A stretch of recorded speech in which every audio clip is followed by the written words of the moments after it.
Hello और नमस्कार दोस्तों।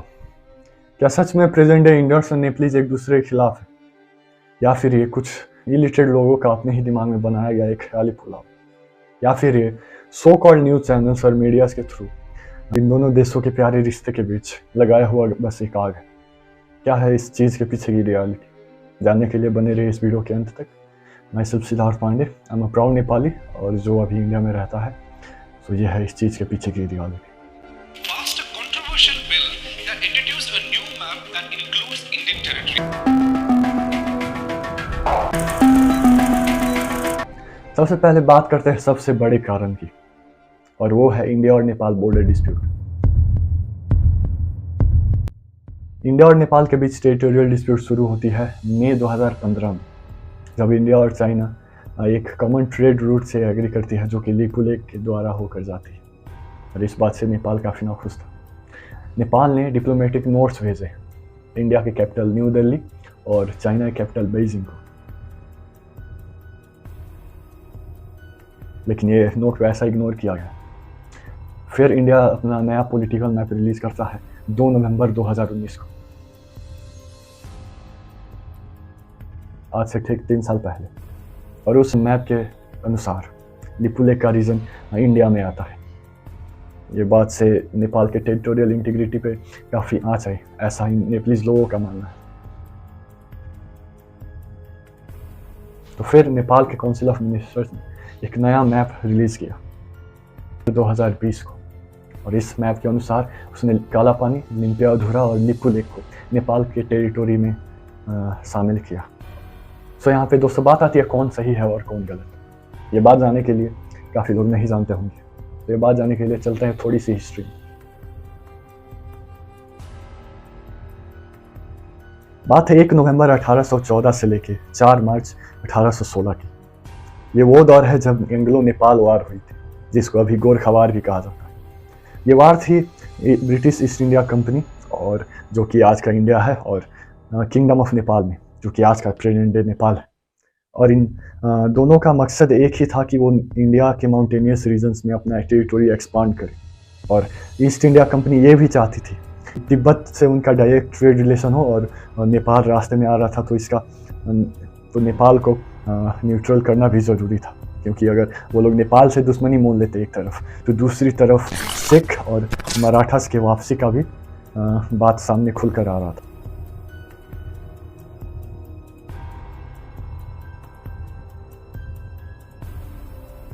और उस वार में गोरखा सैनिकों को काफ़ी नुकसान हुआ, लेकिन ये वार को ख़त्म करने के लिए ट्रीटी ऑफ सुगौली साइन, और वो ट्रीटी ही डिसाइड करती है कि आज का वो डिस्प्यूटेड रीजन किसको बिलोंग करता है। तो उस ट्रीटी के अनुसार नेपाल को अपने अंडर कंट्रोल किए हुए 1/3 पार्ट को लूज करना पड़ा इंडिया को, और जिसमें से आता है आज का ईस्ट में सिक्किम, दार्जिलिंग, और दूसरी तरफ आती है उत्तराखंड का कुमाऊं और गढ़वाल का रीजन। सो ये बात सच है कि सिक्किम और दार्जिलिंग और ये सारी रीजन टेरिटोरीज पहले नेपाल में आते थे। काफ़ी इंडियंस इस बात को बेबुनियाद मानते हैं, लेकिन ये सच है। हिस्ट्री को कभी भी झूठ बोला नहीं जा सकता। जो सच है, जो फैक्ट्स है, वो हमेशा फैक्ट्स ही रहेंगे। अब आते हैं बात टेरिटोरी के बारे में। उस ट्रीटी ऑफ सुगौली के अनुसार वेस्ट में जो महाकाली रिवर आता है, ईस्ट में मेची रिवर, इन दोनों रिवर के बीच में नेपाल का बॉर्डर तय किया। वेस्ट का जो महाकाली रिवर है उसका 2 रूट आता है। एक था बड़ा रूट जो बड़ी नदी होकर जाती थी, और उसके अंदर लिपू लेक, काला पानी, ये सब आता था। तो उस वक्त मेन रिवर को ही कंसिडर करके ये डिसाइड किया गया था कि ये नेपाल को बिलोंग करता है, और उसके अनुसार ये disputed territories belongs to Nepal. But in the past few years वहाँ पे इंडियन आर्मी का तैनात किया गया है इंडिया के थ्रू, बट इस पर कोई भी आपत्ति नहीं जताई नेपाल ने। अब आप ही बताइए यहाँ पे कौन सही है और कौन गलत है। अब आती है बात नफरत की। यहाँ पे नफरत क्यों हुई? नेपालीज को लगता है कि इंडियन ज़बरदस्ती ये रीजन अपने अंडर लेना चाहते हैं to show their superiority, but ऐसा कुछ नहीं। इंडिया बस मानसरोवर के रास्ते और चाइना का जो थ्रेट है उसको न्यूट्रल करने के लिए अपने इंडियन आर्मी सिर्फ वहाँ इस एरिया में तैनात करना चाहती है। तो ये भी एक गलत फहमी है, और जो आजकल के मीडियाज़ और न्यूज़ चैनल्स हैं उनको तो कितना भी गालियाँ दे कम ही होगा, बिकॉज बिना कुछ फैक्ट्स के, बिना कुछ एक्चुअल रीज़न के वो लोग 2 मिनट के न्यूज़ के लिए 2 घंटे का डिबेट चला देंगे कि क्या नेपाल नफरत करता है इंडियन से, क्या है नेपाल की साजिश, क्या है नेपाल और चाइना का रिश्ता। तो ये सब फेक न्यूज़ चैनल्स ही तो बर्बाद करके रखेंगे इंडियन मीडिया। ये सबसे सतर्क रहें। और नफरत की कोई बात नहीं, ये भी मैंने हिस्ट्री भी बता दी है सबके पीछे। ऐसा भी कोई सीरियस इशू नहीं है, इस चीज़ को शांति से भी सुलझाया जा सकता है। पॉलिटिकल मैटर्स गवर्नमेंट खुद एक दूसरे से पीसफुली सुलझा लेगी। हम नेपालीज और इंडियंस अपने में इतना नफरत क्यों? तो बात ये है मेन। तो अब बात करते हैं सबसे बड़े कारणों में से एक। वो कारण बताने से पहले मैं आप लोगों से एक सवाल पूछना चाहूँगा। आप सब ने बॉलीवुड मूवीज तो देखे होंगे, चाहे आप इंडियंस हो या फिर नहीं। हम बनेगा वेज हाका नूडल, ट्रिपल हाका नूडल, चिकन हाका नूडल, हाका हाका हाका नूडल। कितनी हाका मारतू है? हाका मारतो नूडल वो भी बनेगा, लेकिन वॉचमैन नहीं बनेगा। अरे लेकिन क्यों नहीं बनेगा? आमरली का करो बंदो ये। बॉलीवुड मूवीज में एक नेपालीज इंसान को कैसे पोर्ट्रे किया जाता है, आप खुद पहले सोचिए। और कौन सी मूवी और क्या आपको दिमाग में आ रहा है कि नेपालीज को कैसा दिखाया गया है।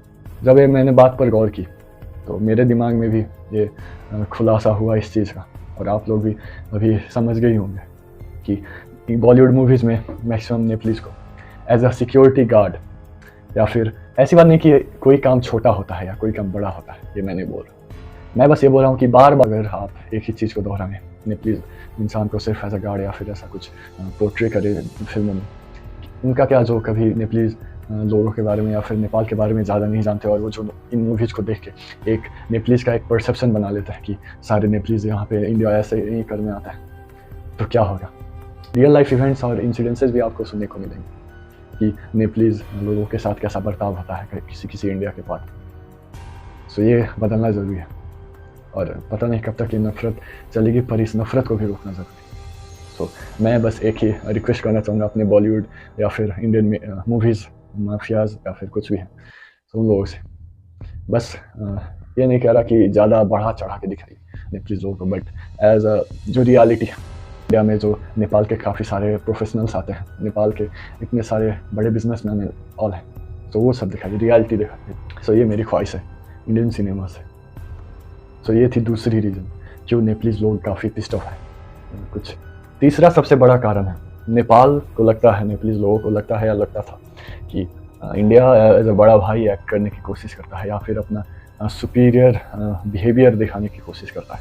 आप लोगों को एक इंटरव्यू भी याद होगा, जी न्यूज़ के जो हमारे रिपोर्टर थे, हमारे पूर्व प्राइम मिनिस्टर KP ओली जी का इंटरव्यू लिया था, और उसमें नेपाल को छोटा भाई और इंडिया को बड़ा भाई ऐसे प्रेजेंट करके KP ओली से बात कर रहे थे। तो उन्होंने साफ बोला था कि अगर कोई मीटिंग हो या फिर दो देश के प्रधानमंत्री कहीं पे जाए तो वो बड़ा या छोटा नहीं होता, दोनों बराबर हैं और दोनों को बराबर हक है अपने ओपिनियंस रखने का, या फिर ऐसा कुछ। तो उन्होंने बड़ी अच्छी बात बोली थी, और ये बात सच भी है। और काफ़ी इंडियंस ये भी सोचते हैं कि इंडिया से ही नेपाल चल रहा है भाई, इंडिया नहीं होता तो नेपाल आज डूब गया होता, या फिर इंडिया नहीं होता, या फिर नेपाल में सारी चीज़ें इंडिया से ही जाती है एक्सपोर्ट होके या फिर कुछ। ये भी बात गलत है। ऐसा नेपाल फ्री में नहीं करता, फ्री में कोई ट्रेड्स नहीं होते। नेपाल पूरे पैसे देता है, चाहे वो इंडिया से हो या फिर चाइना से हो। इंडिया भी किसी देश से ट्रेड में फ्री का या फिर ऐसा कुछ नहीं लेता। तो ये भी एक रीज़न है क्यों नेपालीज लोगों को इतना दुख होता है जब उनके ही इंडियन भाई ऐसी बातें बोलते हैं। चौथे पॉइंट पे जाने से पहले मैं आप लोगों को एक एग्जांपल देना चाहूँगा कि कोई भी एक फैमिली होता है और उसमें एक फादर होता है, उनके 2 बेटे होते हैं, दोनों भी छोटे छोटे उम्र के होते हैं।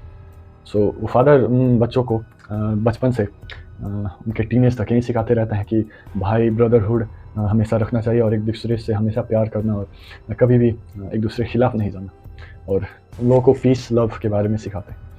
और वहीं बच्चे बाद में जाके प्रॉपर्टीज़ के चक्कर में या फिर कुछ लालच के चक्कर में एक आपस में ही भिड़ जाए, तो क्या होगा उस फादर की रिस्पेक्ट का। तो यही बात आती है हमारे चौथे पॉइंट पे, गौतम बुद्ध के नेशनल आइडेंटिटी पे साथ। तो गौतम बुद्ध अपने पूरे जीवन पीस, त्याग करना और प्यार से रहना, यही सब सिखाते रहे, यही सब उनका प्रिंसिपल था। उनको लाइट ऑफ एशिया भी कहा जाता है। आज यही हमारे इंडिया और नेपाल के लोगों के बीच उनको ही टॉपिक बना के, और सबको चाहिए महात्मा बुद्ध उनके देश के माने जाएं, लेकिन वही उनके सिद्धांत पर चलना नहीं चाहता। सो अब आते हैं फैक्ट्स पे। बात है 553 BC की, जब नेपाल के साउथर्न पार्ट में तराई के एक जगह लुम्बिनी में रानी महामाया देवी ने सिद्धार्थ गौतम बुद्ध को जन्म दिया था। जी हाँ, सिद्धार्थ गौतम बुद्ध नेपाल से है, पर वो अपना राजपाट सब त्याग कर 6 साल तक वेंडर करते रहे और 35 साल की उम्र में जाकर उनको निर्वाण की प्राप्ति हुई, जो कि आज के बिहार के गया में उपस्थित है वो जगह, और इसीलिए उस जगह को आज बोध गया भी कहा जाता है। तो ये थी हिस्ट्री, और होप करता हूँ कि आप लोगों को पता चल गया होगा, क्लियर हो गया होगा कि बुद्ध नेपाल से थे। चलते हैं अगले पॉइंट पे। और आप लोगों को एक और बात बता दूं कि उस वक्त, उस ज़माने में ना ही कोई कंट्री का सिस्टम था, ना कोई नेशनल टेरिटोरीज के सिस्टम थे। उस वक्त था किंगडम्स, डायनेस्टीज और एम्पायर्स और सिविलाइजेशन के जो भी तरीके थे किसी पर्टिकुलर रीजन को डिफाइन करने का। सो उस वक्त का ऐसा था। 5वें और सबसे आखिरी पॉइंट पे, और वो है political interference of India in Nepal. So ऐसा माना जाता है अभी भी कि इंडिया अभी भी नेपाल के पॉलिटिक्स में इंटरफेयर कर रहा है, या फिर पहले कर चुका है। 2015 की बात है, जब नेपाल के पॉलिटिकल सिस्टम बहुत अनस्टेबल थे। उस वक्त मधेश कम्युनिटी और ये पहाड़ी कम्युनिटी बोल के कुछ यहाँ पे आंदोलन वगैरह, मूवमेंट्स वगैरह होने लगे थे अपने राइट्स के बारे में, या फिर बारे में मधेश कम्युनिटी ये सब आंदोलन पे उतर रही थी। तो उस वक्त इंडियन मीडियाज़ का रोल आता है, और इंडियन मीडिया ने अपने न्यूज़ चैनल पे ऐसी खबरें चलाने लगे कि मधेश कम्युनिटी जो है इंडिया के शरण में आ जाए। सो ये भी एक रीज़न था कि नेपालीज लोग काफ़ी नाखुश थे पॉलिटिकल इंटरफेरेंस के कारण इंडिया के। सो आशा करता हूँ कि ये सब जो कारण थे, ये सब भूल कर, या फिर जो भी मिसअंडरस्टैंडिंग्स थे, ये सब को भुला कर वापस जैसा नेपाल और इंडिया का रिलेशन हमेशा भाई भाई का रहता है वैसा ही बनाएं। और वही मोटिव है इस वीडियो का कि दोनों देशों में जो भी सेपरेशंस आए थे कुछ कारणों से, सो वो ख़त्म हो और इंडिया नेपाल हमेशा भाई भाई की तरह रहे। तो दोस्तों, अगर आप लोगों को ये वीडियो अच्छा लगा तो मैंने एक और वीडियो बनाया है एक टॉपिक पे कि what Indian people think about Nepal बोल के। वो मैंने खुद पब्लिक इंटरव्यू जाके लिया था, पहली पब्लिक इंटरव्यू थी, काफ़ी नर्वस था, कभी भी अनजान लोगों से बात नहीं किया था। तो थैंक्स टू यूट्यूब की, यूट्यूब के कारण ये सब पॉसिबल हो रहा है।